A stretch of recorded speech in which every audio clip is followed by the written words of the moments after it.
প্রিয় শিক্ষার্থীরা, আশা করি তোমরা সবাই ভালো আছো। তোমাদের জন্য রইল অনেক অনেক প্রীতি, শুভেচ্ছা আর শুভ কামনা। আজ আমি সপ্তম শ্রেণীর সপ্তবর্ণা বইয়ের একটি কবিতা নিয়ে আলোচনা করব। ছবিতে আমরা সর্বকালের সর্বশ্রেষ্ঠ বাঙালি স্বাধীন বাংলার স্থপতি বঙ্গবন্ধু শেখ মুজিবুর রহমানকে দেখতে পাচ্ছি। তিনি বাংলার স্বাধীনতার রক্তিম সূর্য, বাংলার আকাশের উজ্জ্বল নক্ষত্র, বাংলাদেশের স্বাধীনতা ও মুক্তি সংগ্রামের মহানায়ক, বাংলাদেশের প্রথম রাষ্ট্রপতি, ভারতীয় উপমহাদেশের অন্যতম রাজনৈতিক ব্যক্তিত্ব এবং বিশ্ব নন্দিত নেতা, জাতির পিতা বঙ্গবন্ধু শেখ মুজিবুর রহমান। বাংলা ও বাঙালির ইতিহাসের বরপুত্র বঙ্গবন্ধুর প্রতি আমাদের ঋণ, শ্রদ্ধা ও ভালোবাসা অশেষ। তিনি আমাদের আদর্শ, চেতনা ও চিরন্তন অনুপ্রেরণার উৎস। আমাদের চলার পথ কখনোই মসৃণ ছিল না। জাতির পিতা আমাদের শিখিয়েছেন কিভাবে ঝড়, ঝঞ্ঝা, বিক্ষুব্ধ পথে মাথা উঁচু করে সামনের দিকে এগিয়ে চলতে হয়, অধিকার আদায় করে নিতে হয়, নিজেদের অস্তিত্ব রক্ষা করতে হয়। বঙ্গবন্ধুর জন্ম না হলে বাংলাদেশ কখনোই স্বাধীন হতো না। এ কারণে বঙ্গবন্ধু আমাদের অনুভূতি ও অন্তরাত্মায় মিশে আছেন। তাই বঙ্গবন্ধু শেখ মুজিব মানেই মুক্ত আকাশ, শেখ মুজিব মানেই বাংলাদেশ। আজ আমরা পড়ব শোনো একটি মুজিবরের থেকে কবিতা লিখেছেন জনপ্রিয় ও বিখ্যাত গীতিকার গৌরী প্রসন্ন মজুমদার। প্রথমেই শিখনফল জেনে নেই। এই পাঠ শেষে তোমরা কবি পরিচিতি উল্লেখ করতে পারবে। কবিতাটি শুদ্ধ উচ্চারণে আবৃত্তি করতে পারবে, শব্দার্থ ও টিকা লিখতে পারবে এবং দেশের স্বাধীনতা অর্জনে বঙ্গবন্ধুর অবদান বর্ণনা করতে পারবে। এবার চলো কবি পরিচিতি জেনে নেই। আধুনিক বাংলা গানের স্বর্ণযুগের কিংবদন্তি গীতিকার গৌরী প্রসন্ন মজুমদার 1924 সালে পাবনা জেলার গোপালনগর গ্রামে জন্মগ্রহণ করেন। গ্রামের পূর্বপুরুষের বাড়িতে বেড়ে ওঠা গৌরী প্রসন্ন মজুমদার ওই গ্রামের মাটিতেই শৈশব ও কৈশোর কাটান। পরবর্তীতে পড়াশোনার জন্য কলকাতায় পাড়ি দেন এবং 60-এর দশকে গৌরী প্রসন্ন মজুমদারের পরিবারের সবাই এদেশ ছেড়ে ভারতে গিয়ে বসবাস শুরু করেন। কফি হাউজের সেই আড্ডাটা ও নদীরে, নিশিরাত বাঁকা চাঁদ, মঙ্গল দ্বীপ জেলে, যদি হিমালয় আল্পসের ও পলাশ ও শিমুল, আকাশ কেন ডাকে সহ তার লেখা অসংখ্য গান আমাদের সঙ্গীত জগতের চিরায়ত সম্পদ বলে ইতিহাসে স্থান করে নিয়েছে। তার রচিত বেশ কয়েকটি গান, যেমন শোনো একটি মুজিবরের থেকে, আমরা সবাই বাঙালি, মাগো ভাবনা কেন, পথের ক্লান্তি ভুলে ইত্যাদি গানগুলো 1971 সালের মুক্তিযুদ্ধের সময় এদেশের স্বাধীনতাকামী মানুষকে অন্তহীন প্রেরণা জুগিয়েছিল। 1972 সালে বঙ্গবন্ধুর আমন্ত্রণে তিনি রাষ্ট্রীয় অতিথি হিসেবে বাংলাদেশে এসেছিলেন। এই জনপ্রিয় কালজয়ী বাংলা গানের গীতিকার ও সুরকার 1986 সালে মৃত্যুবরণ করেন। দুরারোগ্য ব্যাধি ক্যান্সারে আক্রান্ত হয়ে কবি মৃত্যুবরণ করেন। জীবনের 42 বছর গানের জগতে কথা সাজানো আর মিল জুড়িয়ে গৌরীপ্রসন্ন মজুমদার নিজ গানেই আকুতি রেখেছেন। যেতে দাও আমায় ডেকো না, কবে কি আমি বলেছি মনে রেখো না। তবে বাঙালি তাকে ভোলেনি, স্মৃতির মণিকোঠায় আপন কর্মে তিনি স্থায়ী হয়ে আছেন। মুক্তিযুদ্ধে অসামান্য অবদানের স্বীকৃতিস্বরূপ গণপ্রজাতন্ত্রী বাংলাদেশ সরকারের পক্ষ থেকে প্রয়াত গৌরীপ্রসন্ন মজুমদারকে মুক্তিযুদ্ধ মৈত্রী সম্মাননা জানানো হয় 2012 সালে। প্রিয় শিক্ষার্থীরা, এবার চলো আমরা প্রথমেই এই কবিতার কিছু শব্দার্থ ও টিকা জেনে নেই। তাহলে কবিতাটির বিষয়বস্তু ও মূল ভাব আমরা সহজেই উপলব্ধি ও আয়ত্ত করতে পারব। একটি মুজিবর। একজন মুজিব, জাতির পিতা বঙ্গবন্ধু শেখ মুজিবুর রহমান ছিলেন স্বাধীনতাকামী বাঙালি জাতির আশা ভরসার একক আশ্রয়স্থল। লক্ষ মুজিবরের কণ্ঠস্বরের ধ্বনি। 71-এ বঙ্গবন্ধুর বজ্র কণ্ঠে স্বাধীনতার আহ্বানের মধ্যে দিয়ে যেন লক্ষ বাঙালির মিলিত কণ্ঠস্বর স্বাধীনতার জন্য গর্জে উঠেছিল। হারানো বাংলাকে আবার তো ফিরে পাব। এক সময় এই বাংলা ছিল স্বাধীন জনপদ। 1757 সালে তা ব্রিটিশদের কাছ থেকে স্বাধীনতা হারায়। পরবর্তীতে 1947 সালে দেশ বিভাগে এই দেশ পাকিস্তানের অন্তর্ভুক্ত হলে বিভক্ত পূর্ব বাংলা পরিচিতি পায় পূর্ব পাকিস্তান নামে। পাকিস্তানের 23 বছরের চাপিয়ে দেওয়া দুঃশাসনে বাঙালি একে একে হারাতে বসে সব অধিকার। মহান মুক্তিযুদ্ধে কাঙ্ক্ষিত বিজয়ের মাধ্যমে সেই হারানো স্বাধীন পূর্ব বাংলাকে ফিরে পাওয়ার আকাঙ্ক্ষা প্রকাশিত হয়েছে। বিশ্বকবির সোনার বাংলা। বিশ্বকবি রবীন্দ্রনাথ ঠাকুর এই দেশকে সোনার বাংলা বলে অভিহিত করেছেন। তার রচিত একটি দেশাত্মবোধক গানে, যার প্রথম 10 চরণ আমাদের জাতীয় সঙ্গীত হিসেবে স্বীকৃত। নজরুলের বাংলাদেশ। বাংলাদেশ শিরোনামে প্রথম কবিতাটি আমাদের জাতীয় কবি কাজী নজরুল ইসলামের লেখা।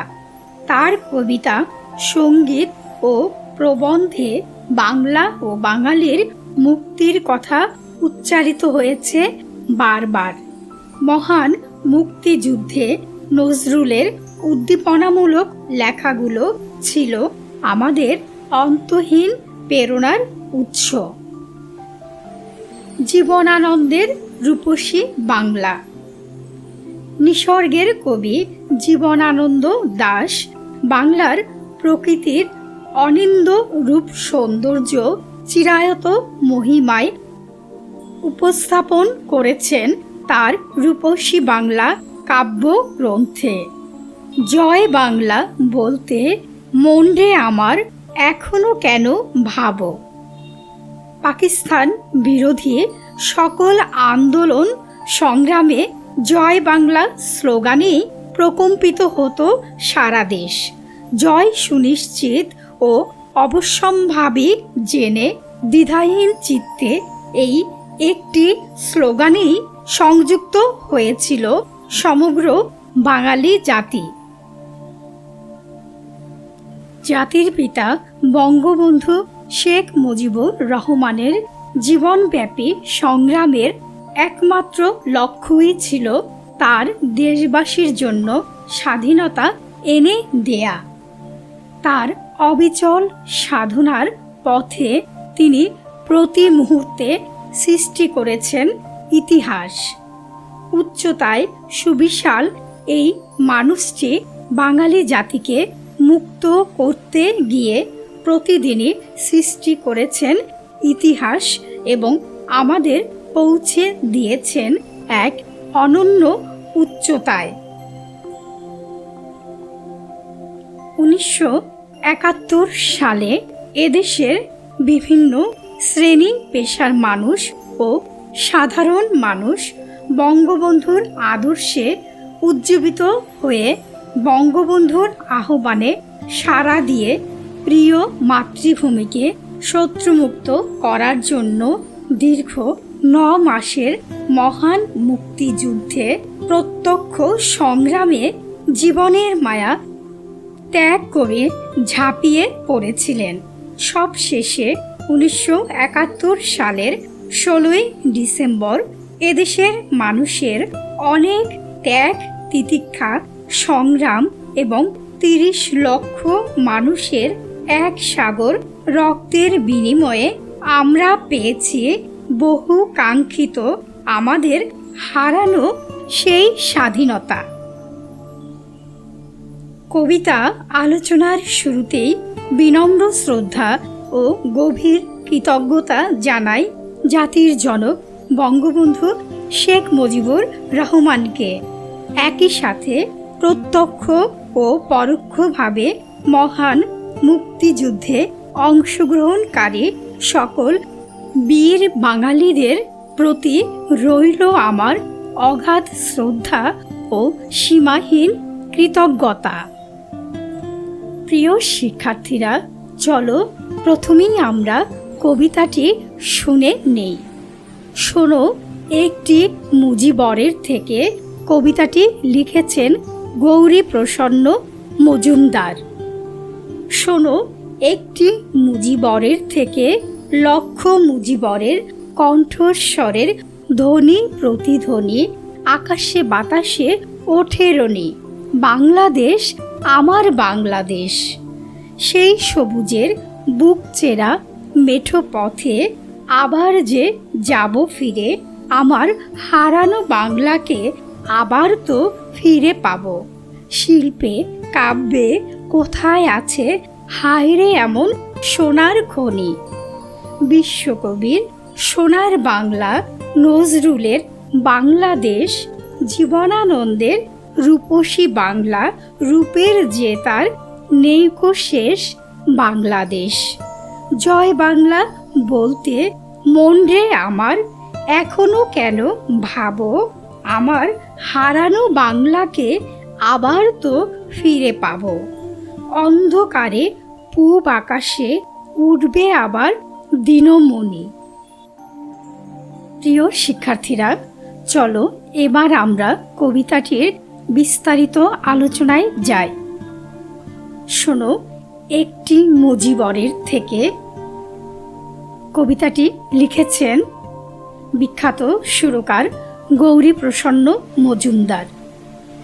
শোনো একটি মুজিবরের থেকে লক্ষ মুজিবরের কণ্ঠস্বরের ধ্বনি প্রতিধ্বনি আকাশে বাতাসে ওঠে রনি। বাংলাদেশ আমার বাংলাদেশ। 1947 সালের দেশ বিভাগে এই দেশ পাকিস্তানের অন্তর্ভুক্ত হলে পূর্ব বাংলা পরিচিতি পায় পূর্ব পাকিস্তান নামে। পাকিস্তান রাষ্ট্র সৃষ্টির পর থেকেই পূর্ব পাকিস্তানের উপর পশ্চিম পাকিস্তানিদের নিপীড়ন এবং অর্থনৈতিক সামাজিক ও সাংস্কৃতিক বৈষম্য তীব্র আকার ধারণ করে এবং পশ্চিম পাকিস্তানিদের হাতে বাঙালিরা হারায় তাদের সব ন্যায্য অধিকার। এমন এক কঠিন সংকটময় পরিস্থিতিতে বঙ্গবন্ধু 1971 সালের 7 মার্চ তৎকালীন রেসকোর্স ময়দানে 10 লক্ষেরও বেশি স্বাধীনতাকামী মানুষের সামনে বজ্রকণ্ঠে স্বাধীনতার ডাক দেন। তার সেই বক্তব্যের মধ্যেই স্বাধীনতার বীজ লুকিয়েছিল। সেদিন তিনি যুদ্ধের ঘোষণা যেমন পরোক্ষভাবে প্রদান করেন, আবার যুদ্ধে কিভাবে জয়ী হতে হবে সে ব্যাপারেও বক্তব্য রাখেন। বঙ্গবন্ধু বলেছিলেন, এবারের সংগ্রাম আমাদের মুক্তির সংগ্রাম, এবারের সংগ্রাম আমাদের স্বাধীনতার সংগ্রাম। বঙ্গবন্ধুর বজ্রকণ্ঠের সেই আহ্বান ওই মুহূর্তেই সমগ্র বাংলার নিয়ন্ত্রণ নিয়েছিল। এভাবে সেই হারানোর স্বাধীন পূর্ব বাংলাকে ফিরে পেতে এক মুজিবরের থেকে লক্ষ মুজিব সেদিন সোচ্চার হয়েছিল কণ্ঠে কণ্ঠ মিলিয়ে।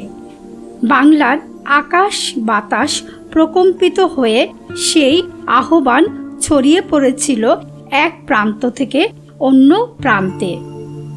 1971 সালের 25শে মার্চের কাল রাতে এই দেশে হানাদার পাকিস্তানি সেনাবাহিনী নির্বিচারে বাঙালি জনগণের উপর হত্যাযজ্ঞের সূচনা করলে বঙ্গবন্ধু শেখ মুজিবুর রহমান 26শে মার্চের প্রথম প্রহরে বাংলাদেশের স্বাধীনতার ঘোষণা দেন। এরপরই তাকে গ্রেপ্তার করে পাকিস্তানের কারাগারে নিয়ে যাওয়া হয়।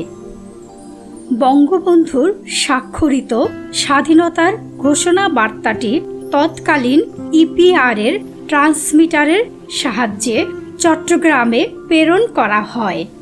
এরপর চট্টগ্রামের স্বাধীন বাংলা বেতার কেন্দ্র থেকে 26 ও 27শে মার্চ বঙ্গবন্ধুর নামে প্রচারিত হয় স্বাধীনতার ঘোষণাটি। বঙ্গবন্ধুর সেই আহ্বানে সাড়া দিয়ে লক্ষ লক্ষ মানুষ স্বাধীন বাংলা ফিরে পাওয়ার প্রত্যাশায় মুক্তিযুদ্ধে ঝাঁপিয়ে পড়ে। সেই সবুজের বুক চেরা মেঠো পথে আবার যে যাব ফিরে, আমার হারানো বাংলাকে আবার তো ফিরে পাব। শিল্পে কাব্যে কোথায় আছে হায়রে এমন সোনার খনি। বাংলাদেশ অপরূপ প্রাকৃতিক সৌন্দর্যের দেশ। এই কবিতায় সবুজ শ্যামল বাংলার অপরূপ প্রকৃতিকে আবার ফিরে পাওয়ার প্রত্যয় ব্যক্ত করা হয়েছে। এদেশের নির্মল আকাশ, সবুজ বন বনানী, সুবিশাল ম্যানগ্রোভ বনরাজি, নদ নদী, ছায়া ঢাকা গ্রাম, মায়াভরা পাহাড়, সুবিশাল সমুদ্র সব মিলিয়ে এক অপূর্ব আবেদন সৃষ্টি করে। শস্য শ্যামল গ্রামগুলোর সবুজ বিস্তীর্ণ মাঠ, সারি সারি গাছপালা, সোনালি ফসলের ক্ষেত, আঁকাবাঁকা মেঠো পথ, ফুলে ফলে পাতায় সাজানো বৃক্ষরাজি, আবার কোথাও দিঘির কাকচক্ষু জলে লাল শাপলা ও পদ্ম ফুলের মনোরম সৌন্দর্য সবার মন ভরিয়ে দেয়। এদেশের মতো প্রাকৃতিক সৌন্দর্য পৃথিবীর অন্য কোনো দেশে নেই বলে কবি অনুরাগ প্রকাশ করেছেন। তাই কবির দৃষ্টিতে এ দেশ রূপে গুণে অতুলনীয়া। বাংলাদেশের লোক ও কারুশিল্প এদেশের সংস্কৃতির একটি অবিচ্ছেদ্য অংশ। কারুশিল্পের বিশাল ভাণ্ডারের মধ্যে রয়েছে জামদানি, শতরঞ্জি, শঙ্খশিল্প, মৃৎশিল্প, পুতুল শিল্প, বাঁশ বেত শিল্প, শোলা শিল্প, কাঁসা পিতল শিল্প ইত্যাদি। এছাড়াও নকশি কাঁথা, নকশি শিকা, শীতল পাটি, মাটির ফলক চিত্র, পাতা ও খড়ের জিনিস, লোকচিত্র প্রভৃতি এদেশের লোক ও কারুশিল্পের নিদর্শন। শিল্পের এমন কোনো উপাদান নেই যা এদেশে পাওয়া যায় না। অন্যদিকে বাংলার ভাষা, সাহিত্য, সংস্কৃতি ও ঐতিহ্যও অনেক সমৃদ্ধ। সাহিত্যের রয়েছে নানা শাখা প্রশাখা, যেমন গল্প, উপন্যাস, নাটক, কবিতা, ছড়া ইত্যাদি। এদেশের বিভিন্ন খ্যাতনামা কবি সাহিত্যিকরা কাব্যে তাদের প্রতিভার স্বাক্ষর রেখেছেন। তারা মনের কল্পনায় কঠোর বাস্তবকে রঙিন আর রসমধুর করে তুলেছেন। তাই এ দেশকে শিল্পে ও কাব্যে সোনার খনির সাথে তুলনা করা হয়েছে। কিন্তু এদেশের রূপ সৌন্দর্য, উর্বর মাটির উপর সবসময় নজর ছিল অন্য দেশের। এ কারণেই এদেশের মানুষ স্বাধীনতা হারায় বারবার। এই হারানো স্বাধীনতা ফিরে পাবার জন্য এবং নিজেদের অধিকার প্রতিষ্ঠার জন্য তাদের আন্দোলন সংগ্রাম করতে হয়েছে বারবার। 1971 সালে সারা দেশ পাকিস্তানি শাসক গোষ্ঠীর নাগপাশে বন্দী হয়ে পড়ে। চারদিকে পাকিস্তানি সেনাবাহিনীর নারকীয়তা। কিন্তু বঙ্গবন্ধুর স্বাধীনতার ডাক দেওয়ার পর লক্ষ লক্ষ বাঙালির প্রাণে মুক্তির আশা জাগে। তারা স্বাধীনতার স্বপ্ন দেখে যুদ্ধে ঝাঁপিয়ে পড়ে। তাই বাঙালিরা মনে করে তাদের হারানো স্বাধীনতা আবার ফিরে পাবে তাদের স্বপ্নের সবুজ শ্যামল গ্রাম, যে গ্রামের সবুজের বুক চিরে চলে গেছে মেঠো পথ। বিশ্বকবির সোনার বাংলা, নজরুলের বাংলাদেশ, জীবনানন্দের রূপসী বাংলা, রূপের যে তার নেইকো শেষ বাংলাদেশ। গৌরীপ্রসন্ন মজুমদার তার কবিতায় বাংলাদেশের রূপ মাধুর্য বর্ণনায় বিশ্বকবি রবীন্দ্রনাথ ঠাকুর রচিত আমাদের জাতীয় সঙ্গীত সোনার বাংলা গানটির উদাহরণ হিসেবে তুলে এনেছেন। বাংলার গ্রামের সবুজ নয়নাভিরাম প্রাকৃতিক দৃশ্য দেখলে চোখ জুড়িয়ে যায় যে কারো। গ্রামের মায়ামাখা দৃশ্যগুলো মনে অনেক শান্তি এনে দেয়। সোনার বাংলা কবিতায় বিশ্বকবি বাংলাদেশের পরিচিতি তুলে ধরেছেন। বিশ্বকবি বাংলাদেশকে সোনার বাংলা বলেছেন মূলত এই দেশের অপরূপ প্রাকৃতিক সৌন্দর্যের এবং অবারিত সম্পদের প্রতি মুগ্ধতা থেকে। এই গানে জাতি গৌরব নেই, দেশ গৌরব নেই, আছে ভালোবাসার কথা, আছে বাংলার প্রকৃতির বৈচিত্র্যময় সৌন্দর্যের কথা। কবিতায় আরও বলা হয়েছে আমাদের জাতীয় কবি, বিদ্রোহী কবি কাজী নজরুল ইসলামের কথা, যার গান ও কবিতা যুগে যুগে বাঙালির জীবন সংগ্রাম ও স্বাধীনতা সংগ্রামে প্রেরণার উৎস হয়ে কাজ করেছে। দাসত্বের শৃঙ্খলে বদ্ধ জাতিকে শোষণ ও উৎপীড়ন থেকে মুক্ত হবার ডাক বারবার উচ্চারিত হয়েছে তার বিভিন্ন লেখায়। তিনি সংগ্রাম করেছেন অন্যায় অত্যাচারের বিরুদ্ধে, অকল্যাণ ও অশুভ শক্তির বিরুদ্ধে।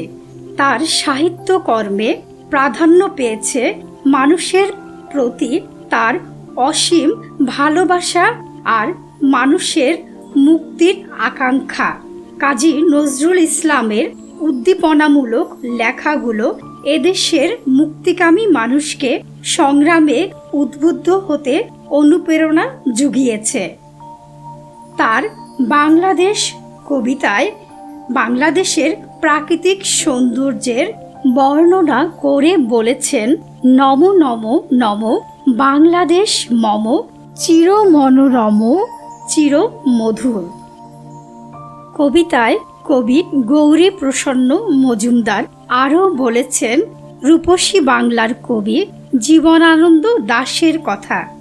জীবনানন্দ দাশ তার কবিতায় বাংলার প্রকৃতির চিত্রময় রূপের সৌন্দর্য তুলে ধরেছেন। তার দৃষ্টিতে বাংলাদেশ এক অনন্য রূপসী একটি দেশ। এদেশের গাছপালা, লতাগুল্ম, ফুল, পাখি আজন্ম তার প্রিয়। তাই তিনি প্রকৃতির কবি। প্রকৃতির রহস্যময় সৌন্দর্য তার কবিতার মৌলিক প্রেরণা। তিনি জানেন বিচিত্র বিবর্তনের মধ্যেও প্রকৃতি তার রূপ, রস, গন্ধ কখনোই হারিয়ে ফেলবে না। প্রকৃতি তার অফুরন্ত ঐশ্বর্য নিয়ে মানুষের স্বপ্ন, স্বাদ ও কল্পনাকে তৃপ্ত করে যাবে চিরকাল। জয় বাংলা বলতে মন রে আমার এখনো কেন ভাবো, আমার হারানো বাংলাকে আবার তো ফিরে পাবো। অন্ধকারে পূব আকাশে উঠবে আবার দিনমণি। 1947 সালে পাকিস্তান অর্জনের মধ্যে দিয়ে বাংলার মানুষের যে স্বপ্ন স্বাদ ছিল তা অচিরেই পাকিস্তানি শাসকের শোষণ ও অদূরদর্শিতার কারণে নিঃশেষিত হয়ে যায়। তাদের দিন কাটে উৎকণ্ঠায়। এসব অন্যায় অত্যাচারের বিরুদ্ধে দেশের স্বাধীনতা রক্ষায় সকলকে ঐক্যবদ্ধ করতে বঙ্গবন্ধু 1971 সালের 7 মার্চ ঐতিহাসিক ভাষণ দিয়েছিলেন। তা ছিল মূলত সাধারণ মানুষকে মুক্তিযুদ্ধে অংশগ্রহণের আহ্বান এবং দিক নির্দেশনা। এতে বাঙালির মনে আশার সঞ্চার হয়। বঙ্গবন্ধু 7 মার্চের বিখ্যাত সেই ভাষণ সমাপ্ত করেছিলেন জয় বাংলা স্লোগানটি উচ্চারণ করে। সেই ভাষণের পর থেকে এই জয় বাংলা স্লোগানটি সাধারণ মানুষের কাছে জনপ্রিয়তা লাভ করতে শুরু করে এবং 1971 সালে আমাদের মহান মুক্তিযুদ্ধের সময় এই স্লোগানটি জনগণকে তাদের মুক্তির সংগ্রামে প্রবলভাবে উৎসাহ জুগিয়েছে। জয় বাংলা স্লোগানই ছিল মুক্তিযুদ্ধকালীন বাঙালির প্রেরণার উৎস। সফল অপারেশন শেষে বা যুদ্ধ জয়ের পর অবধারিতভাবে মুক্তিযোদ্ধারা চিৎকার করে জয় বাংলা স্লোগান দিয়ে জয় উদযাপন করত।